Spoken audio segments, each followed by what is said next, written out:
ትዳር ውስጥ ነሽ። በህይወትሽ ውስጥ የራስሽ የሆነ ጓደኛ፣ የቤተሰብ መስራችና አብሮሽ የሚኖር ባላለሽ። ነገር ግን በአንድ አጋጣሚ በትዳር ዓለም ውስጥ የሌለ ያላገባ ወንድ በአድናቆትና በምስጋና ከቆለለሽ፣ ስለ ውበትሽ፣ ስለ አስተዋይነትሽ ወይም በትዳር ውስጥ ምናልባትም ባልሽ እንኳን ትኩረት ላልሰጠው ትንሽ ነገር የተለየ ሙገሳ ካቀረበልሽ፣ በዚያ ቅጽበት ምን ይሰማሻል? ደስታ፣ መረበሽ ወይንስ ኩራት? አብዛኞቹ ሴቶች እንደነዚህ አይነት ሙገሳን እንደ ተራ አጋጣሚ ወይም እንደ ንጹህ አድናቆት ሊወስዱት ይችላሉ። ነገር ግን የስነ ልቦና ባለሙያዎች የሚጠቁሙት ሌላ እውነት አለ። ያላገባ ወንድ ያገባችን ሴት ሲያሞግስ ከጀርባው ያረገዘው ትልቅ ለምን አለ? ዛሬ በዚህ ቪዲዮ ያላገባ ወንድ በትዳር ውስጥ ያለችን ሴት ሲያሞግስ ከጀርባው ሊኖሩ የሚችሉ 5 ድብቅ የስነ ልቦና ምክንያቶች ወይም ደግሞ ይህ ነገር በትዳርሽ ላይ ሊያመጣ የሚችለውን ተጽዕኖና አንቺ መውሰድ ያለብሽን ብልህ እርምጃ በዝርዝር እንመለከታለን። እስከ መጨረሻው አብረሽኝ ቆይ፣ ምክንያቱም የመጨረሻው ነጥብ ትዳርሽን ከማንኛውም ውድመት የምታድኝበት ትልቁ ቁልፍ ነው።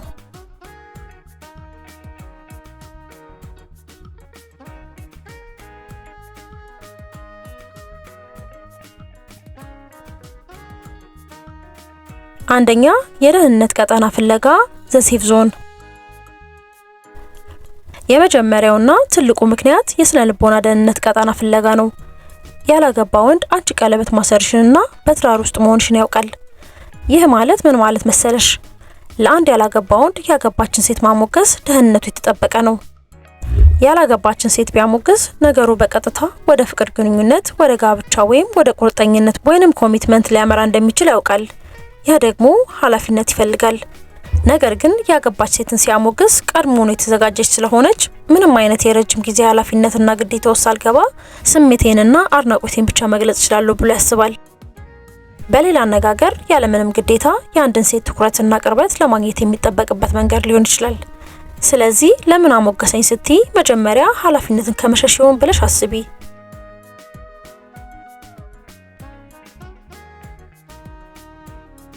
ሁለተኛ፣ በትዳር ውስጥ ያለውን ክፍተት የማደን ዘዴ። ሁለተኛው ምክንያት ወንዶች በደህንነታቸው የሚተማመኑትን ሴቶች በቀላሉ የመለየት ተፈጥሯዊ ችሎታ አላቸው። ብዙ ጊዜ በትዳር ውስጥ ዓመታት ሲነጉዱ ባሎች ለሚስቶቻቸው የሚሰጡት አድናቆትና የፍቅር ቃል እየቀነሰ ሊመጣ ይችላል። ሚስቶችም የመፈለግና የመወደድ ስሜትን ሊራቡ ይችላሉ። ያላገባ ወንድ ይህንን በስሱ ሊረዳው ይችላል። ያንቺን አለባበስ፣ አዲስ የጸጉር ስታይል ወይም ስኬትሽን ባልሽ ሳያየው ሲቀር እሱ ቀድሞ አይቶ ሲያሞግስሽ ያንን በትዳርሽ ውስጥ የተፈጠረውን የትኩረት ክፍተት እየሞላልሽ ነው። አድናቆቱ አንቺን ለመጠቀም ነው ወይስ ያንን ክፍተቱን ተጠቅሞ ወደ ልብሽ ለመጠጋት?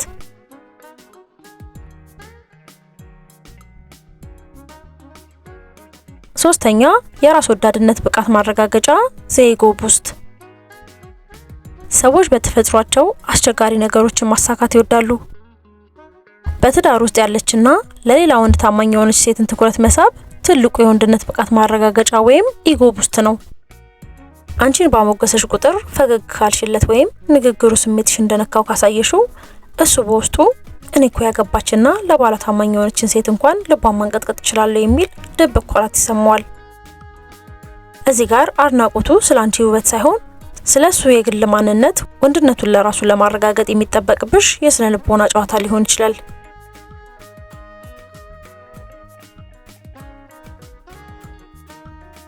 አራተኛ፣ ንጹህ አድናቆት ወይም ወደ አንቺ መንጠላጠያ አጥር ፍለጋ። እርግጥ ነው ሁሉንም ወንድ በአንድ አይን ማየት ስህተት ነው። አንዳንድ ጊዜ ሙገሳ ሙሉ በሙሉ ከንጹህ ልብ ለአንቺ ካለው አክብሮት ወይም ለራስሽ ካለው አድናቆት የመነጨ ሊሆን ይችላል። ነገር ግን መስመሩ የቱ ጋር ነው ብሎ ማጣራት ጥሩ ነው። አንድ ያላገባ ወንድ የሚያሞግስበት መንገድ ወዳጃዊ ከሆነና ባልሽን ባለበት ጭምር በግልጽ መናገር የሚችል ከሆነ ይህ ንጹህ አድናቆት ሊሆን ይችላል።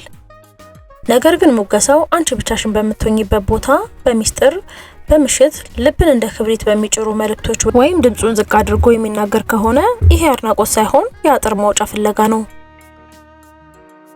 እዚህ ጋር ለምን በሚስጥር አሞገሰኝ ብለሽ ራስሽን መጠየቅ ግድ ይልሻል። እሺ፣ አሁን ዋናው ጥያቄ ይመጣል። እንዲህ አይነት ሙገሳ ሲገጥምሽ ምን ማድረግ አለብሽ መሰለሽ? መጀመሪያ ራስሽ የምትገበሪበትን ቀይ መስመር አስምሪ። በሙገሳ ተሸውደሽ ከመጠን በላይ የቀረበ ወዳጅነትም አታሳይ። አድናቆቱን በአክብሮት አመሰግናለሁ ብለሽ ለፊ። ነገር ግን ንግግራችሁን እዛ ላይ ቆሚው። ስለ ባልሽ አንሺ። ያላገባውን ሲያሞግስሽ ንግግሩን በብልሃት ወደ ትዳርሽ መልሽው። ለምሳሌ አመሰግናለሁ ባለቤቴን በትናንትናው ዕለት ይህንን ማራኪነቴን ነግሮኝ ነበር በማለት ፍጹም የማይደፈር አጥር እንዳለሽ በሱስ አስገንዝቢው። ትዳርሽን ፈትሺ። ያ የሌላ ወንድ ሙገሳ ልብሽን በጣም ካነቃቀው ይህ የሚያሳየው በትዳርሽ ውስጥ የትኩረት ረሃብ እንዳለ ነው። ይህንን ረሃብ በሌላ ወንድ አድናቆት ለመሙላት ከመሞከር ይልቅ ከባልሽ ጋር በግልጽ ተነጋገሪና ጊዜ ያሳልፉ፣ ፍቅራችሁንም አድሱ። ውድ የቻናሌ ቤተሰቦች፣ በትዳር ውስጥ ያለች ሴት ክብሯ፣ ውበቷን መድረሻ የሌለው ትልቅ ሀብት ነው። ያላገባውን ሲያሞግስሽ በደስታ ከመግለጥሽ በፊት ለምን ብለሽ መጠየቅ ነገ ሊመጣ ከሚችለው የስሜት መዘበራረቅና የትዳር መናጋት ይጠብቅሻል። ብልህ ሴት አጥሯን ታውቃለች፣ ክብሯንም ትጠብቃለች። የዛሬ ቪዲዮ ይሄን ይመስል ነበረ። እናንተስ በዚህ ሐሳብ ላይ ምን ትላላችሁ? እኔ ካልኳችሁ በተጨማሪ ያላገቡ ወንዶች ያገቡ ሴቶችን የሚያሞግሱበት በምን ምክንያት ይመስላችኋል? ከታች በኮሜንት መስጫው ላይ ሐሳባችሁን አካፍሉኝ። ቪዲዮን ከወደዳችሁት ላይክ ማድረጋችሁን አትዘንጉ። ለሌሎች ሰዎች ቪዲዮ እንዲደርስም ሼር አድርጉት። እንደዚህ ያሉ ጠቃሚ ስለልቦናና የህይወት ምክሮችን ሁሉ ጊዜ ለማግኘት ቻናላችንን ሰብስክራይብ በማድረግ የደወል ምልክቱን ይጫኑ። በሚቀጥለው ቪዲዮ እስከምንገናኝ ድረስ ሰላምና ፍቅር በቤታችሁ ይሁን። ቸር ተመኘሁላችሁ።